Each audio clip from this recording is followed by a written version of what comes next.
Zero.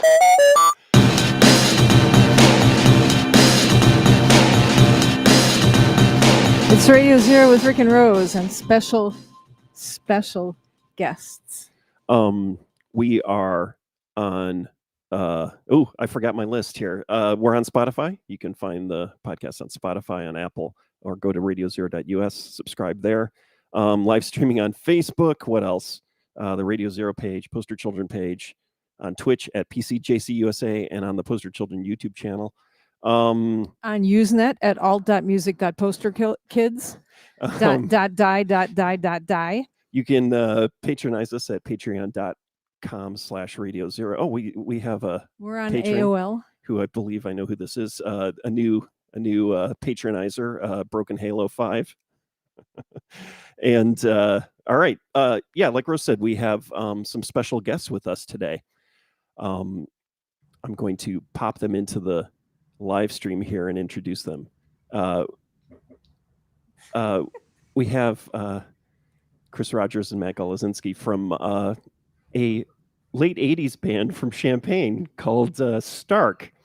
And we've invited them on to talk a little bit. They just happened. Oh, yeah, it's Bandcamp Friday, actually. Today is Bandcamp Friday, so every first Friday of this year, Bandcamp was waiving their fees, and so you can buy music on Bandcamp. And so this band, Stark, just happens after 30 plus years to have released some, I was going to say new music, has released music. And there's a accompanying documentary about it, right? About the long lost people went searching the Amazon for you guys. And it's available up on Bandcamp, stark4.bandcamp.com. Am I right about that? Yeah. Oh, okay. So here, Matt and Chris, say hello, and I should say hi.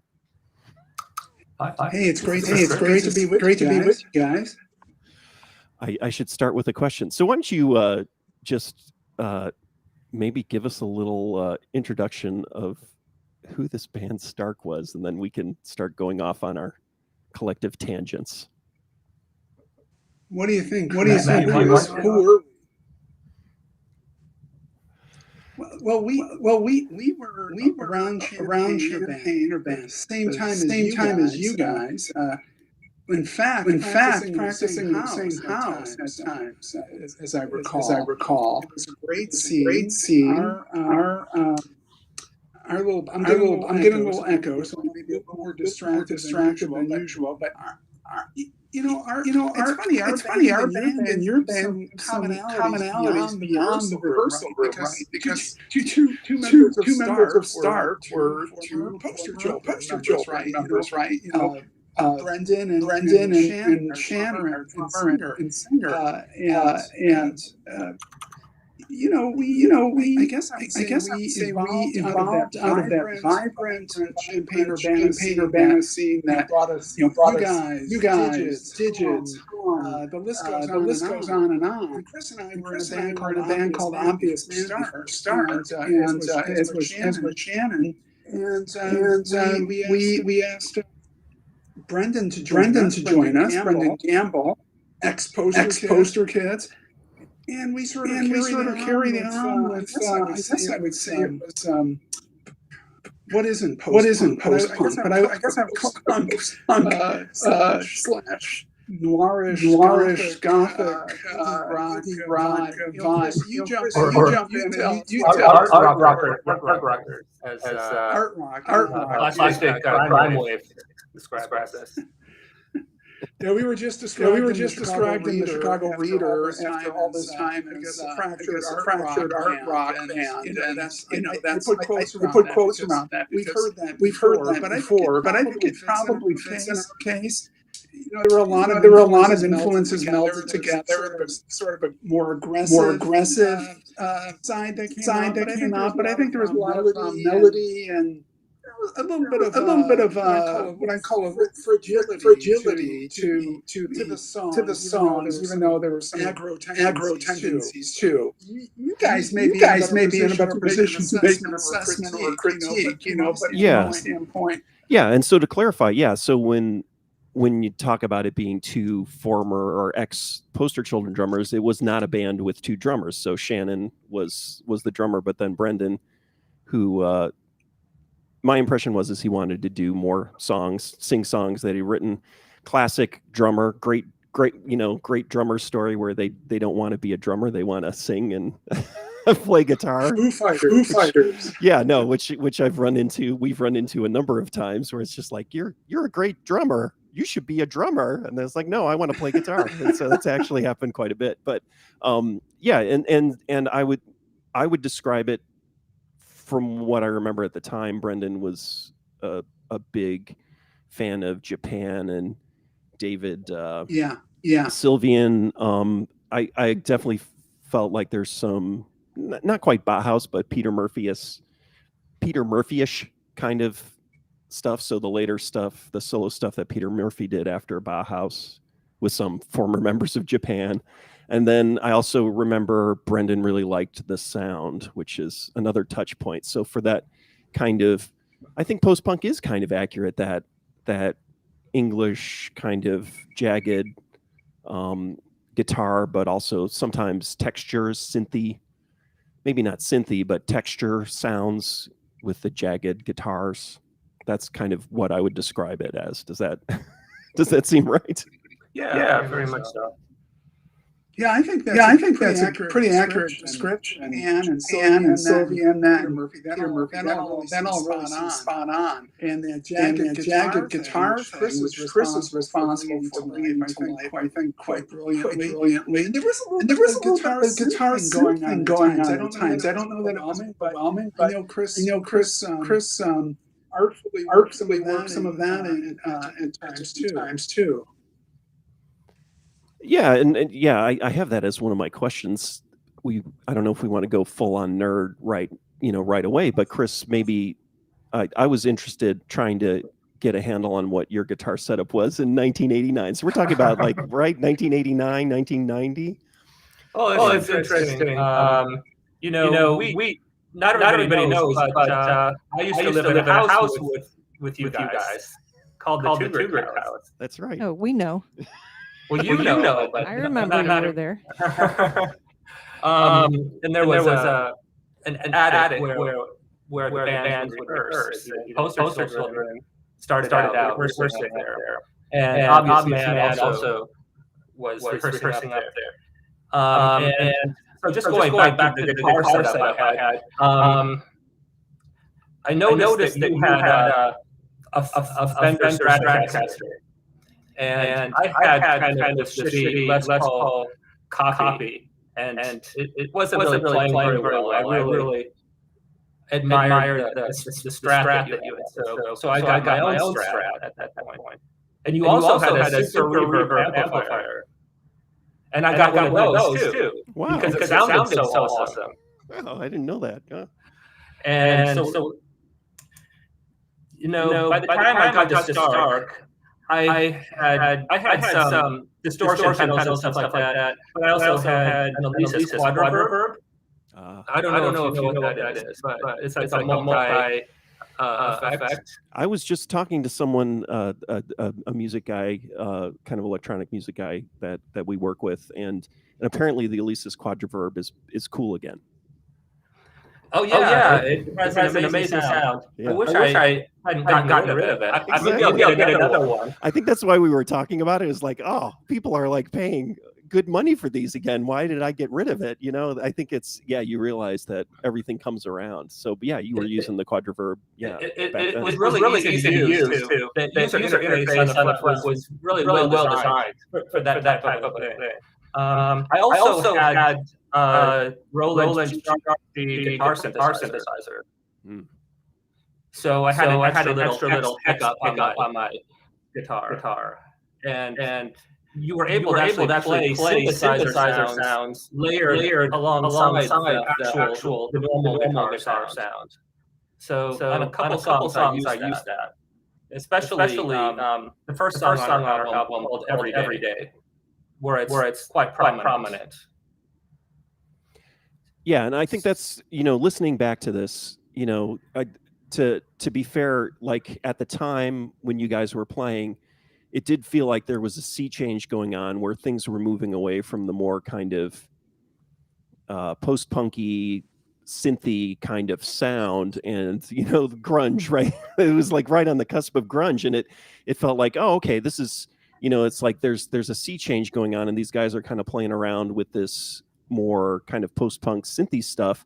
But now listening to it now out of the moment and 30 years later, it's like, oh, okay, yeah, this is totally something, in fact, now that I think a lot of younger artists really sort of are fans of that kind of sound, that melding of the synth textures along with the more kind of jagged post-punky guitar textures, right? It's really interesting to listen back to it where it was like, oh wow, okay, this in some ways sounds contemporary.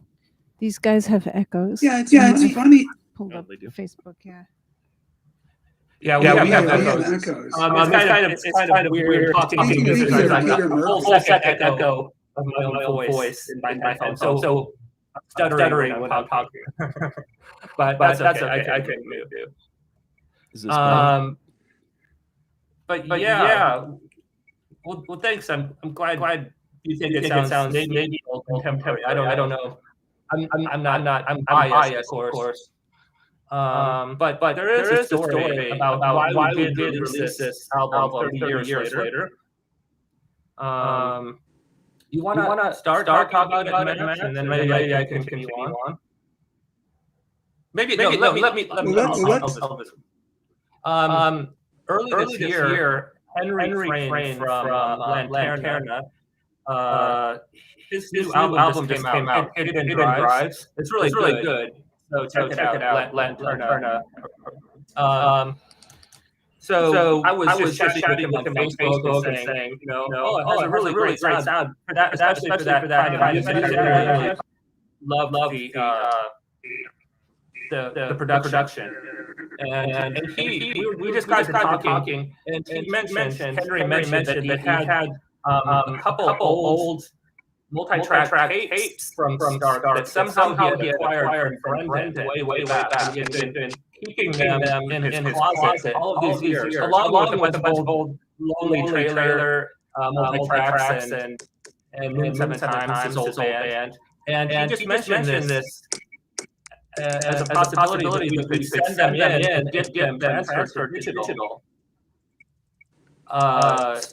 So we had the tapes sent into Nashville to a place called the Tape Farm, where they have all of these old analog multi-track machines, and they also have like the nice quality digital converters. So they're able to run the tapes, the 8 tracks simultaneously. They just transfer into digital format, and then they'll send basically a thumb drive with the files to you along with tape. And I have the tapes right here. Look at that monstrosity. And on the other side, this is Brendan's writing. This is the second tape of two, actually. See if we can. And one might wonder, Chris, why that wasn't our library, right? It was in Henry's library for some reason. I'm sorry. Could you repeat that? It was So one might wonder why that wasn't stored in a box in one of our places. But it was Henry that had it, as mentioned early on. And we were really fortunate that he came out and offered it to us as sort of a gift out of time. And we were able to sort of latch on to it and say, hey, that sounds like a great idea, Henry. Why don't we read and remaster to the best of our abilities and bring this out 30 years later for the kids? And we did really well. Yeah, over the spring, I started making test mixes of the songs. So we had eight songs on the two tapes.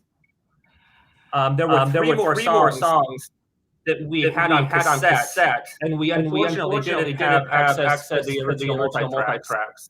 So three of the songs are remastered set mixes that we have, and eight of them are completely remixed and remastered.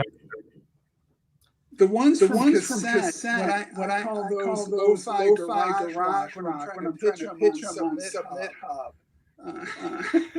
Because there are some compromises in what we were able to do, but I would say Chris worked what I would consider a bit of a minor miracle in revivifying some of this material, and short of re-recording it, right? We all have ideas about how we might revisit it now if we were all back in the studio together. But I think given that things were more or less baked in, at least in some cases,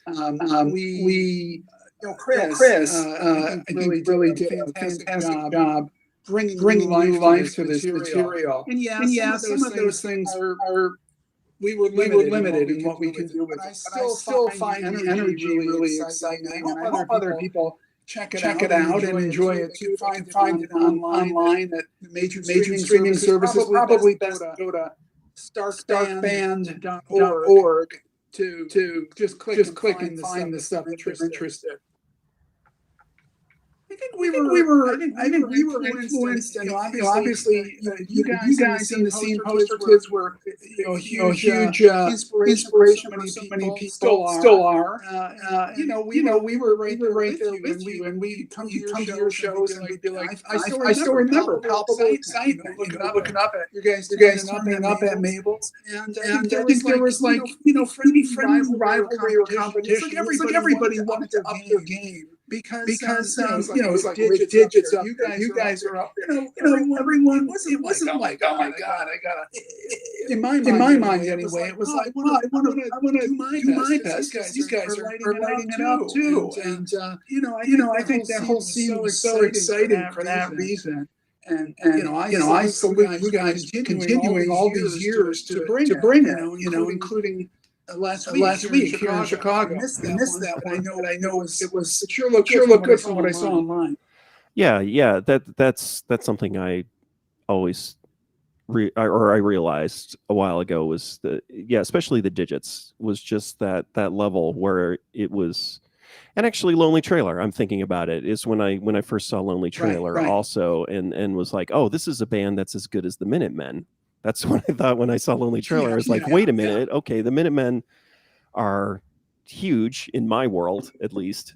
And they're from California. And yet here's a band sitting in central Illinois. That's amazing. And then obviously the digits and how, just amazing they were live, how powerful they were live. And that definitely set the bar for everybody where it was like, oh, you can't kind of phone it in, right? You have to really, really work at it, and yeah, definitely I felt that at the time too, where it was like, oh, okay, we can't skimp on this. This means well, no, yeah, there were just people really raising the bar in the community. It was we had so many nice venues back there. I know it's different now. I understand it. But you can go out 7 nights a week and see world-class, musicians coming through town, or your local colleagues or peers really doing a fantastic job too. So I think it can't be I don't think it can be overstated how exciting it was, and it was such a special time. In a weird way, hearing this music again, thanks to Henry and Chris. It's sort of this interesting wormhole to the past. I don't think it's just a nostalgia trip, but there's a little bit of that, and it's just a fierce reminder from just how exciting it was, what a vibrant, creative community it was. And some of that I feel like it's rejuvenating even today. In this date of less air and less everything else. Have you so are you in regular contact with Brendan and Shannon? So I know I've talked to Brendan a bit over even recently, just a couple weeks ago on social media, but haven't seen Shannon since I moved. I think I saw him maybe 10 plus years ago at a grocery store in Champaign. I'm wondering how, have you guys been in contact with them regularly, or what's going on? Yeah, Shannon regularly. Brendan a little less so. Although we have contact with Brendan too on Facebook. But as far as the mixes went, the 8 songs that we mixed, Shannon and Matt were both very involved in the mixing process. Because what I would do is I would do a test mix. I would upload it to SoundCloud. Then Matt and Shannon would listen to the mix, and they would critique it, and they would say, "Oh, we need this snare needs to come out more here, or the vocals are too loud in this section." So I went through a series of iterations on every mix, as many as 11 separate mixes, successive mixes, iterative process. And Shannon and Matt were very involved in that.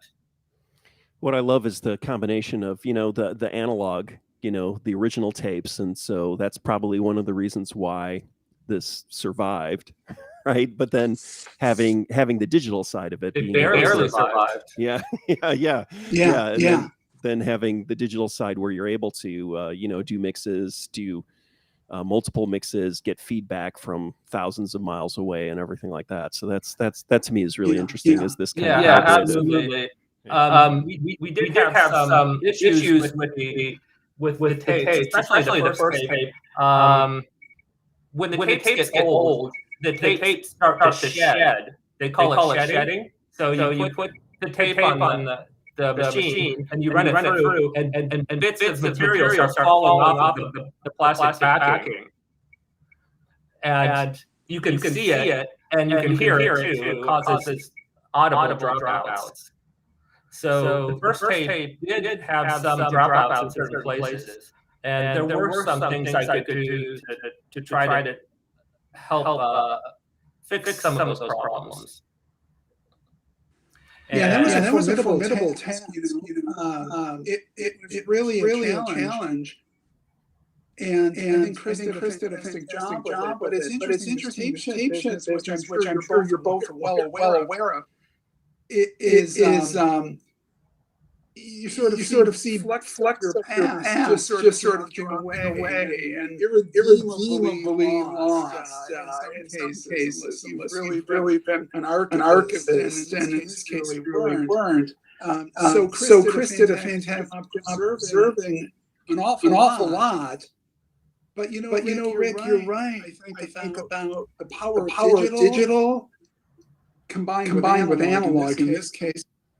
As I think about this project and the collaboration, I reflect on it, and it feels to me like there's this really recuperative power. Maybe that's highfalutin, but there is sort of a recuperative power in digital. The tools and technology enable us to go back and resuscitate, save what for me anyway was a vital part of my youth. And we didn't have smartphones back to document every waking moment. I had precious little evidence of this time of my life, other than a few of the tapes that kicked around, and now this. So in a way, hopefully people will enjoy it. That's great. But in a way, it's like capturing such a key part of our past, not to dwell in nostalgia and to be like, the glory days, if only go back there, because that's not healthy, right? It wouldn't be healthy necessarily to go back to that way of living either for me anyway. But it's still really energizing and exciting, and just an exuberance about it for me. Just tapping back into that time. So all hail digital. That said, what? Danny Ingram is saying to turn off. Yeah. Everybody's got two mics or something. Yeah. No, I know.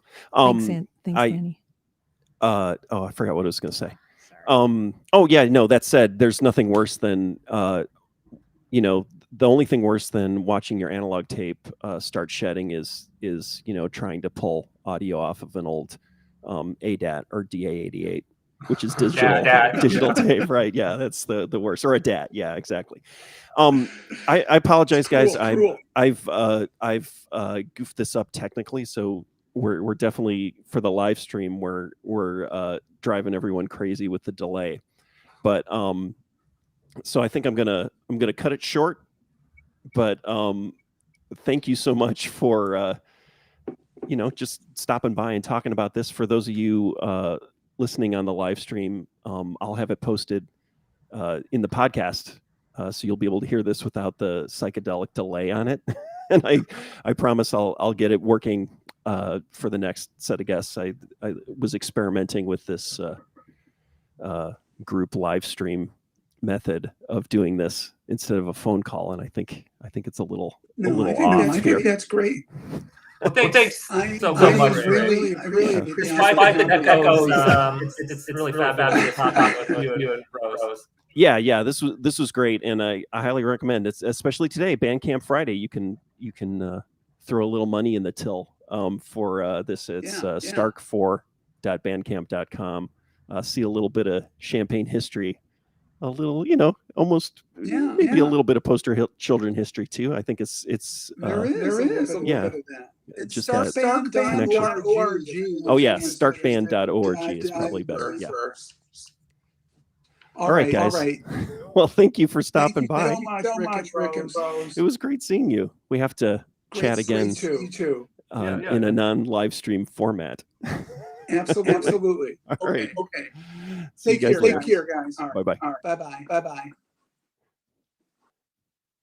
All right. That was cool. Sorry about that. I realize now that I had it all hooked up, and when I ran the test, I thought it was okay. I didn't hear any echo, but it feels like they're. I thought the mute for the send was going to work on this mixer, but it's not working. So I apologize for that, everyone. But you'll be able to hear it on the podcast, clearer. It's okay. Are we still echoey though? I don't think we're echoey, right? April Smith says she thought for a minute it was her meds. But are we echoey, or were the guests just echoey? I have a feeling we're not. Oh, we're Matt fine. Says we're fine. Yeah, okay. I think so. Okay, Rose. Well, I think we should talk a little bit. I think there are things we have to talk about too on the show. All right. What would you like to talk about first? How about the show? How about the show on last Friday? How did that go? Yeah. I thought it went well for us being really old. How did you were pretty happy with it? I thought it went fine. I didn't jump as much as I would like to have jumped, but I was this is terrible, but I was really sick for a while. I was like afraid I had COVID. Do you remember that? But then I realized that I had a reaction to antibiotics. And so I was but I was like, oh my God, it's like, it's different now. Like when if you're sick, it's like, oh no, am I going to kill everyone? So I was really concerned about that. Yeah, we had a discussion with Nanagan about, are we going to wear masks on stage? And we decided not to, but everyone was vaccinated. And yeah, I guess it was successful because I tried to get through the show without losing my voice, which I did. You did, yeah. You totally went through the whole thing. Yeah. My goal as a elderly man was not to lose my voice. Our student, would he be a millennial now, Chris? Boy, I don't know. I lose track. Yeah. But he said, I think he'd mentioned that he was amazed that you could, as an old man, you could still scream like that for that long. Yeah. Yeah. Well, I've been practicing. I've been trying. There's like a certain way that you got to scream in order to to. Yeah, it's not the same screaming I used to do. But I didn't. The thing is I didn't often lose my voice. It was usually when I got sick, and so there were two things I did. Is I didn't get sick, which is probably because I'm wearing a mask all the time and I got my vaccine and my flu shot, Yeah, yeah, right? My yeah. COVID vaccine. And then I didn't talk to anybody before the show. Right, I didn't you were go just outside. like, I know. I didn't go out Like, into the audience. so I you know, didn't go to the merch booth. we had I people made a vow that, you know what? I'm not going to spend 2 hours before I try to sing. just talking to people. talking Hey, to how's people it going? at Oh the my God, I top haven't of my seen you in lungs. 10 years. Yeah, I And know. It's like a miracle thing. But then you didn't get to talk to anybody, you know. So people flew in from California, you know. Patrick and Sarah flew in from California, and then there was Tarek who came from Kentucky, and then You can people came remember from everybody. trying to, yeah, because I feel like I knew everybody. You know, people were like all standing in the front. It was just like a reunion. Yeah, it was fantastic. Uh, but you know, you felt like, I always felt like, oh well, how can we make sure that we've given enough to these people and stuff, you know? And so but everybody seemed pretty happy with the show. I do think you hit a certain point where it's just being there and alive Yeah, yeah. is enough. I Maybe think for this year. we're Yeah. maybe hitting that level where it's just kind of like, oh, okay, they didn't. Because I remember that, you know, well, now it's not so nice, but when I saw, yeah, actually Matt was there, Gang of Four, like 10 years ago, the original lineup, and Andy Gill, that was inspirational in a way, but he looked like he was about to keel over and he was going all out. So he would have been, what, 60 something already by then, I Wow. think, or maybe not. No, he probably wasn't that old. He was probably my age. Yeah, he was probably my age 10 years ago, right? And I was like, oh, if Andy Gill can survive a show and look like he's about to collapse, then I can do a show. And he was wearing a suit. And so it was like, okay, I can do that. And so that was inspirational. Probably not the best thing to talk about now since he's passed away, but so we started with Black Dog and people were happy about that. You know, I was thinking about doing the land acknowledgement statement, you know, where you say we're playing on stolen lands, and you look up whose lands that it belonged to, and then in the middle, like, I was up all the night before, you know, in my antibiotic like fever. I was like, oh, I've got to write a land acknowledgement statement. But then, like halfway through, Nonagon said, I was like, you know what? I'm not going to mess this up with politics. You know, they're so amazing. You know, what am I going to do? Go up there and talk about that? And then when they got off the stage, I was like, you know what? No, it's a chance to, you know, it's a chance to teach. You know, in front of however many hundreds of people were there, and so I was glad I did it. You know. But then today, you know, somebody in one of the pandemic pedagogy Facebook pages, you know, somebody's like, you know, oh, land acknowledgement statements, are they just a bunch of hoo-ha? You know, like how dare you do that? You know, you should be doing much more than just acknowledging the land. That's and true. It's and always, so you keep moving the bar forward, right? Yeah. So 2 years ago, you weren't saying that kind of stuff. Now I feel like it happened at the beginning of I feel like it happened at the beginning of the academic senate this year, as we had a land acknowledgement statement. So I think it's becoming, yeah. And so now at ISU, like all before any performance, there's now a they do it. So, yeah, and then in so, the programs there's a land acknowledgement statement. So you know, but yeah, you're right, it's moving about the bar forward. The bar forward. All right. I've been like, I'm just, you know what I'm thinking right now? I can't believe I ate lunch. That's what I'm thinking to myself. Like, so the reason why you're on antibiotics is because your ear piercing got infected. Yeah, right? yeah, a little bit. And then that made you sick. Yeah. And then you couldn't eat all day once again because you had a blood test this morning. But now, and then you got to eat. And then we had Indian food, the vegan, vegetarian Indian food buffet last night, and heard ourselves eating. It was so opulent. And the guys there, they have a dosa station. And so we were like piling up our plates, and then they came over and brought us dosas. Well, the guy said, you know, we have dosas. And I was like, oh my God, but we're still like, we're piling up, and there's so many foods. So it was like taking a tablespoon of each food. I was like taking a tablespoon of everything. I still had, like, my plate was still piled like about 5 inches. And then we sat down and they had told us there was a dosa station, and like we sat down and there was dosas made for us. Yeah. It's like, oh my God. That's fantastic. The problem is usually you go to an Indian food buffet and it has 1 or 2 vegetarian or vegan options. Right. This is a full on Thursday nights, a full vegan Yeah. vegetarian option. So Yeah. then you wind up Oh my eating God. even more than And that. then we So that went was- walking around like our big box stores after the what you had to buy like a game or something. I had to buy a copy of Stratego. Yeah, and It's really important. and eggs. That's the classic. What was the best Meyer? So before, what did we buy at Meyer Right that one time? before we Years- went on a Salaryman tour, I It think. was a frozen pizza and a keyboard stand. I Yeah. remember that was I like think the keyboard stands in my 25 office, years too. ago. Yeah. And then, yeah, this time it was Stratego and eggs. Meyer is an amazing place. It feels better. It looks abandoned. It feels better than going to Walmart, even though it's all part of the same But they problem. had like a big, like, did you see the setup of Christmas trees? It's like it's the season, and then underneath the Christmas trees was just all guns. Did you Not see real that? guns, toy guns. No, yeah, toy guns. Yeah, the real guns are off in a different area. I don't think Meyer sells guns. Walmart sells possible, guns. yeah. Meyer does not. Okay. Okay, so how much time do we have? Which topic do you want to get angry about first?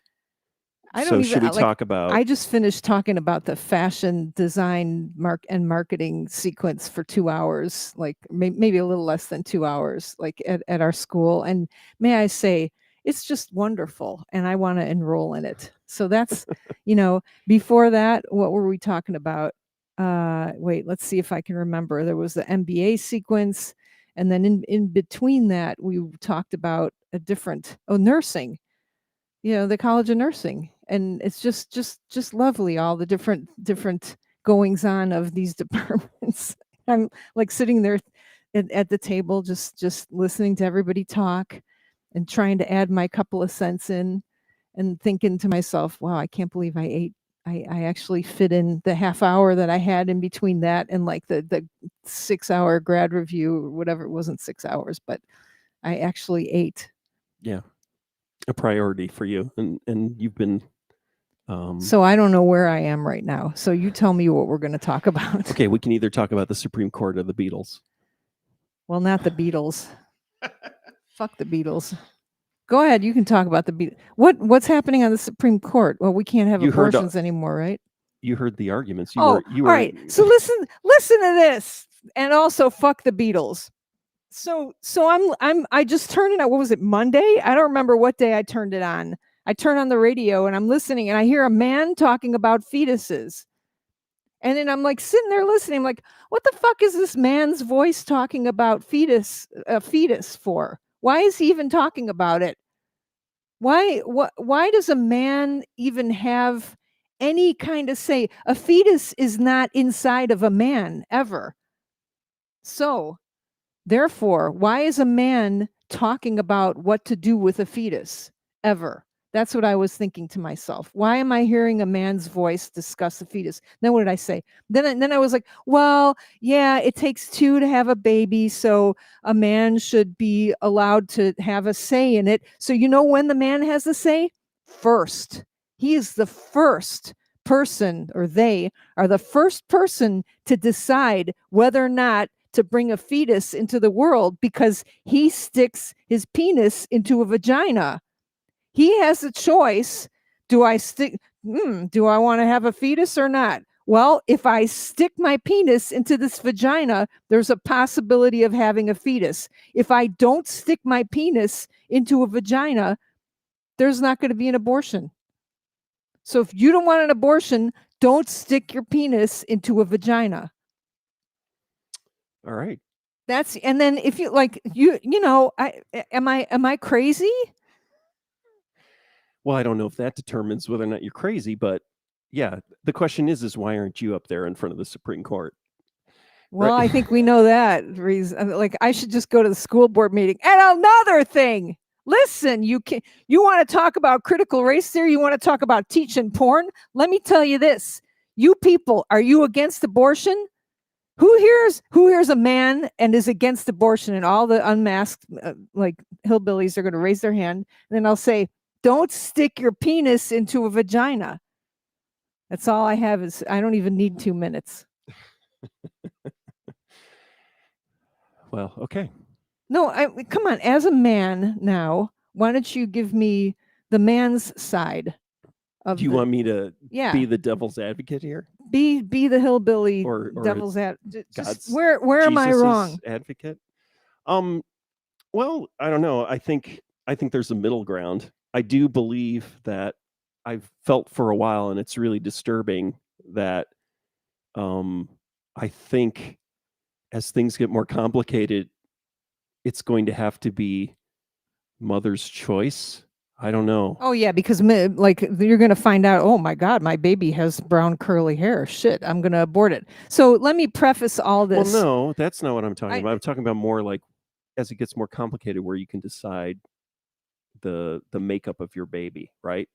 When you can start tweaking. Yeah. And then you mess up and there's 3 arms and then you want to kill it. So no, I'm talking about what if you decide you want to have a 3-armed baby, right? And so the idea of trying to build a set of laws, and so you would have to have some sort of regulatory system on how people manipulate their in utero or their children, genetically before they're born. And I don't know if that's possible. All right, let's before we do that. Is that too disturbing? Let's talk. No, I don't care about that. So then that means it's mother's choice, but that means that mothers can choose to create a life that's for us would be really disturbing, maybe. Yeah. So I want my child to be blue. Yeah.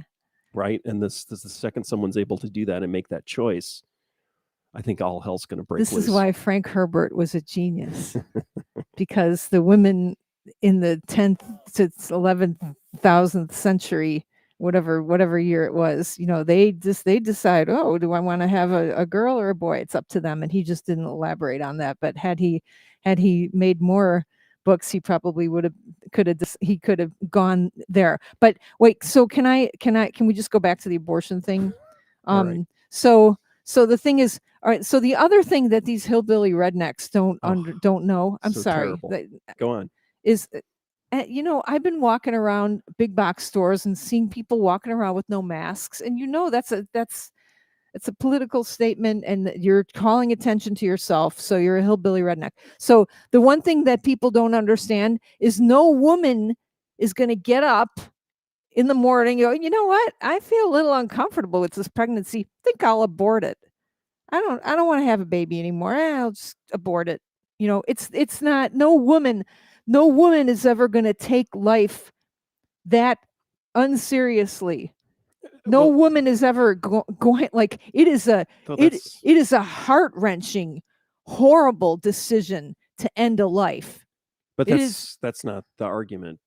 I mean, the thing is that you can say that, but if somebody believes that this is a sacred event and it shouldn't be interfered with, it doesn't matter what you think. You're blocking a sacred event. And so the sacred event is that sticking the dick into the vagina, or what is the sacred event? Is it that's what happens after you stick your penis into a vagina? Creation of and then there are those who say God made me stick my penis into my daughter's vagina, whatever. Yeah, the problem is you're dealing with safe for work. You're dealing with a battle between gray areas and absolutes again. Hi, Tina. Tina, okay. Let's move on to we got about 15 minutes. Let's move on to a more controversial subject, which is the Beatles. Why don't you get your 12-year-old down here to talk to you about the Beatles? Why are you saying? I didn't watch it. I'm sorry. They're cute, right? And then Yoko Ono's there, and then we can discuss whether or not she broke up the Beatles. And here's my take on the Beatles, on the Beatles, documentary, is you were asleep for 4 days on the couch, wrapped up in a blanket, watching it, and. Yeah, you can tell the story about how the first 2 hours he's just sitting in there. He told it on the stage. And every time I read about it, it's it started out, it was going to be 7 hours, and then I'm watching the first 2.5 hours, and I'm like, oh wow, but then it wound up being almost 9 hours, I think. But yeah. So the first 2.5 hours, that first episode, is brutal, especially if you've been in a band and you've sat in practices and you feel like, oh, we're wasting time. And I felt like they were wasting time. I'm like, come on, guys. They're like, we're going to write 14 songs and perform them live somewhere. And in 3 weeks. And so for that first 2.5 hours, watching them screw around and not do anything and kind of just throw things around and goof off and play covers, it really stressed me out. And so he's sitting there laying on the couch, yeah. and then he's sitting there with the 12-year-old. So then he gets up, because he's got to go to the bathroom because he's over 50. So what do you just say to the 12-year-old? Let me know. Said, yeah, I can't. I got to go to the bathroom. Let me know if anything happens. And then the second I 2.5 hours walk into the toilet, the 12-year-old yells, "Oh my God, George just quit!" I was like, "Crap, I missed it." But luckily now I could just go back with and the rewind advent it. of digital. Yes, exactly. Yeah. I could go back and rewind it and watch it. And and the problem is there's still holes. So it's really fascinating to watch. It is fascinating to watch in theory how Get Back is written. I'm still a little suspicious that Paul McCartney did he have something in his pocket, before it just kind of grew out of nothing. I'm not sure. But it is kind of a magical moment where he's just kind of scat singing, and then all of a sudden this song appears. It's kind of like George and Ringo are sitting there and they're bored out of their minds, and Paul McCartney's just strumming on his bass, and then all of a sudden they both kind of realize, oh wait, there's a song here, and then they start playing along, and it's like, oh okay, that song just appeared out of nothing in 10 minutes. So that's really interesting. Yeah, that happens with that happened with us too. Oh yeah, right? that happens with bands. Like, all the time. You were talking about Brendan in Japan and stuff, right? And so the song "If You See K," I remember, he was like, "Let's play this Japan song." You were like, "No, let's play our own song." The sound. We played that song live. We covered I Can't Stand Myself. But then we just so it is interesting how some songs just like "Oh for One," the song "Oh for One," like we just started playing that. It was like, oh, we're done. And then other songs take are still not done. Yeah. And then the brutal part of it is it's just no fun watching. I mean, other people I think it might be fascinating, but for me it was super stressful. And then finally when Billy Preston shows up, and then all of a sudden it all changes, which is really freaky. And then when they perform live on the rooftop, it's amazing. And it's like, how did they pull this out of their asses? It was really frustrating in some ways. Josh Vaughn asks, how does it compare to Poster Children's writing sessions? Well, it's changed over the years, but definitely in some ways it's similar, but no, there's no wasting time, I don't think. Yeah, I remember like when Matt and Chris were just talking earlier on this podcast, like about like hanging out in the upstairs of that house, the Tugrick house, right? Was it the Tugrick house? Yeah. Which is now a parking lot, I think. Springer. Or is it? Or it's the parking lot for the museum. It's the parking lot for Spurlock Museum at U of I. Right, it was across from the old Japan house, I believe. But anyway, just going up there because like we didn't have classes, right? We had eaten or we had worked or whatever, and like, oh, let's go practice. And then we go upstairs and you just like noodle around, and there was no. I do remember before Daisy Chain Reaction came out, it was just like, oh, let's write some songs for a show, right? It wasn't at some point there was like, okay, we have to make a new record now. I mean, it was probably for Tool the Man, right? I was just talking about this though. There's that live tape of us playing in the early 90s at the Metro, and we had just written the song Sick of It All, and I didn't have lyrics, and I'm just on stage at the Metro. I'm just singing. Yeah, I remember. We should play that song. Let's play that song. It's such a good song. I'm like, what person would even do that? That's not something I would ever do now, and I couldn't even imagine myself doing that then. But apparently, I did. It was like we would just play songs that weren't finished. We played Water before we played Water when it was just one chord, and like at some point, Jeff Dempsey said, you should add. Bob said. Oh, Bob said you should add another chord, and I was probably like, well, what about a G? Yeah. But so how does it compare to our practices? The Poster Children, that was the thing, is Poster Children really quickly around this time, actually. Yeah. I think that's one of the reasons why Brendan left, is because he was writing songs, and I stopped writing songs. The songs that we were making up from jamming were better, I thought. Like we would just start playing. I would have a riff, and we would just start playing. And that happened with Shannon too early on. Like Question, that the first song that was like that with Shannon was Question. It was like, oh wow, this is a great song, and just made up words after the fact.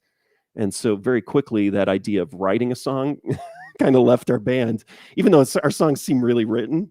But they were all jammed out together. Yeah, Let's do this out. part. Okay, Yeah. now we need to add another part. Oh, what happens here? I'd force us into some kind of structure and everything like and that. And then there was always there's always this is interesting too, because you'd be like, you would have a different idea of what the downbeat was than the rest of us would. You'd be like, no, it's here. You'd be like, no. Yeah.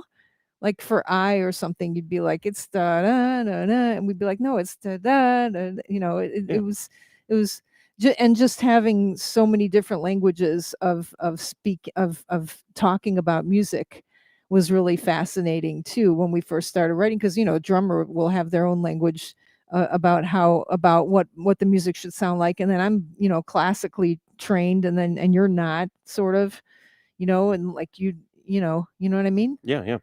But it's changed recently. When we wrote new music, we couldn't do that. We couldn't spend days hammering away trying to find something, wait for something to pop out, because we're adults and we don't have time for that. So we did start writing more. So I think more recently it's more like the Beatles writing process, where it's kind of like people coming in with bits and pieces and working in small groups because John hasn't shown up or George quit. It's like we work in, not that that's happened with our band, but working in that way. But what else was I going to say about? Are we going to start writing some more music? I don't know. We have to have. Matt was like, let's start writing more music. Yeah. We just have to figure out how to do it. What else? What else about the Beatles? They suck. Oh yeah. Overrated. That whole question about, did Yoko break up the Beatles? And it's like, well, no, but it's definitely, and they don't even talk about it in this version of the movie, but the sense I get as being an expert in band dynamics, right, is that, and married to somebody who hasn't broken up a band. Well, no. So, but isn't a great artist, George, like Yoko Ono. George Harrison was coming into his own, had a lot of songs, obviously, because a year after this, he put out a record with a 3-record set, although one album is cover, or is jams. But anyways, and he had a lot of songs and was coming into his own and was not getting the attention or the endorsement of John and Paul. And then, why not? Why wasn't he? You tell me that. Because there's actually a recording that's not from this movie, but where Paul says, this is like a later breakup recording, I think, where it's Paul saying, well, frankly, the songs weren't good before. It was like, it's like recently you've been writing some good songs, but Paul is like, but you didn't have good songs before. It's just like, oh, great. And sort of making an excuse for not supporting George's songwriting. But by then, by this time, it was just a pain in the ass. But then you have Yoko shows up, John brings Yoko in, and she's there all the time, and she's actually, basically John saying, well, asking her for opinions and asking her for feedback, and George already feels like no one's listening to him and listening for his input, right? He's not an equal partner, and yet John is now allowing someone else to be an equal partner in his creative decision-making process. And Paul, on top of it, is not saying, hey, why do we have another person in here? He's, Paul's being somewhat supportive, right? And so George is like, well, why the hell does she get a pass, and yet you're always being an asshole to me, and you're not listening to what I want to do, and you're not letting me add something to this, and you're not, working on my songs. We're always just working on your songs, and then John's songs, and then and so I think that to me is a more complex dynamic. And there is a secret recording where John is basically saying, yeah, we really screwed up with George, and I don't know if we could fix it. It's just kind of like we've ruined, we've harmed him as a creative person, right? Like we've hurt him, and I don't know if we can fix it. But he was, ready to coast anyway. So it was. I don't know. I still didn't feel like I got a full idea of what was going on, the dynamic, even though it's like an overwhelming amount of material. And it is frustrating to see them go from being a complete mess to being able to pull off. I mean, they didn't pull off 14 songs, but they pulled off 4 or 5 songs. Did they? Let me ask you live this. in basically a week. Like they got their act together in a week, less than a week, and played a live show. It was amazing. Was there any drug use in the video? Not in the movie, but there was definitely some, behind the scenes stuff going on that they don't emphasize or talk about. All right. Why are you so happy? Well, it was the last week of classes. Oh, yeah. Yeah, I'm like just, why are you so unhappy? I don't know. I'm just because I've got a long weekend ahead of me, Yeah. I think. Yeah. All right. Yeah. Well, good. Well, maybe in the next week or couple of weeks or next month, I'll figure out how to do I realized I was able to do this kind of setup where we have I just thought this restream would work, but we'll have to. So was it a problem on the other people's end or? No, it's just us because that happens with now. us. Yeah, no, but this is a little different. But we get the echo from time to time too. It needs to be the computer audio needs to be coming a little tech time. The computer audio needs to be able to come back in through here for us to hear it. But then, in theory, I'm supposed to be able to mute it so it doesn't come back out for the feed. But that's not what was happening, and so. These buttons, you'd think you could. No, but I think maybe I had to do a manual setting before I started recording, I think is the problem. But maybe not. We'll see. I ran a test. I did a test. I know. I was there. You were there. I was there. All right. Well, thanks to our wonderful guests for hanging out with us. And please listen to Stark Band. All right. We'll see you in a couple weeks.